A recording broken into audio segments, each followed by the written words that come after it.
जय माता दी भक्तों, हमारे YouTube चैनल जय माँ कैला देवी में आप सभी का स्वागत है।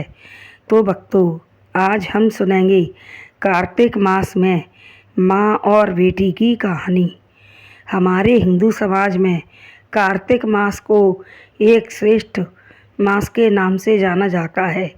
इसमें बहुत से श्रद्धालु कार्तिक मास का स्नान करते हैं और सुबह जल्दी ब्रह्म मुहूर्त में उठ कर के भगवान की पूजा करते हैं तथा खूब कहानियाँ कहते हैं, भजन सुनते हैं और कार्तिक जी के भजन भी सुनते हैं और तुलसा जी के भजन भी गाते हैं और सुनते हैं।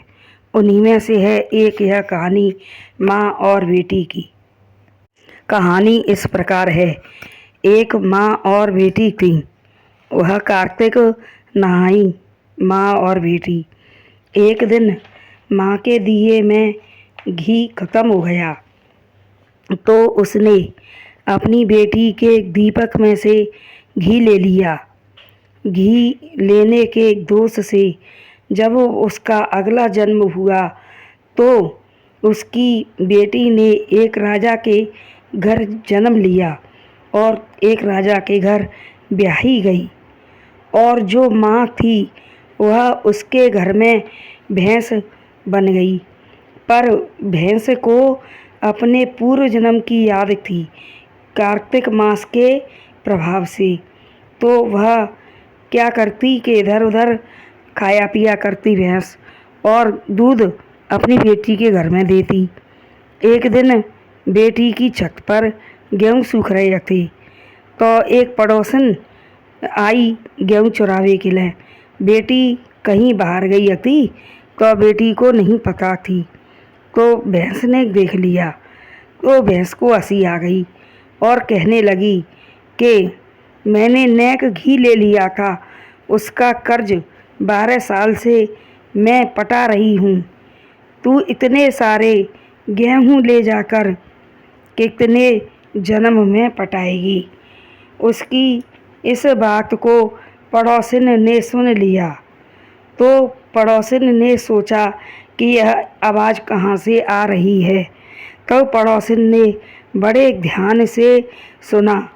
तब भैंस ने दोबारा यही बात कही।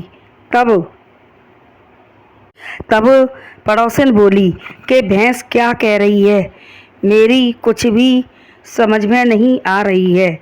तब भैंस बोली कि यह जो तू गेहूँ ले जा रही है यह अगले जन्म में मेरी बेटी थी और मैं इसकी माँ थी। तो मैं और मेरी बेटी दोनों कार्तिक स्नान किया दोनों ने। तो एक दिन मेरे दिए में घी खत्म हो गया तो मैंने इस अपनी बेटी के दिए में से घी लेकर अपने दिए में डाल लिया। तो उसके पातक से मैं इसके घर में भैंस बनी हूँ, मुझे भैंस का जन्म मिला है। पर कार्तिक मास में नहाने के प्रभाव से मुझे पूर्व जन्म की बात याद है, इसलिए मैं कह रही हूँ कि मैं तो थोड़े से घी के कारण भैंस बनी और तुम इतने गेहूँ ले जा रही हो तो तुम कितने जन्मों तक इन गेहूँों का बदला पटा पाओगी। तब पड़ोसन ने जब उसकी बेटी बाहर से आई तब पड़ोसन ने सारी बात उसकी बेटी को बताई। तब बेटी ने पढ़े लिखे पंडितों से पूछा कि मेरी माँ का इस पातक से छूटने का क्या उपाय है। तो पंडित जी बोले कि यह कार्तिक मास का स्नान करे और उद्यापन करे तो इसके पातक से छूटेगी। तब रानी बनी बेटी ने ऐसा ही करवाया।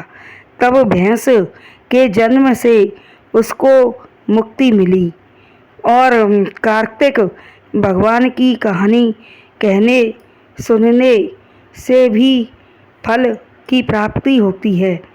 तो जो भी जिसने भी यह कहानी सुनी हो उसको पसंद आई हो तो हमारे चैनल को लाइक शेयर व सब्सक्राइब करें और बोलो कार्तिक मास की जय।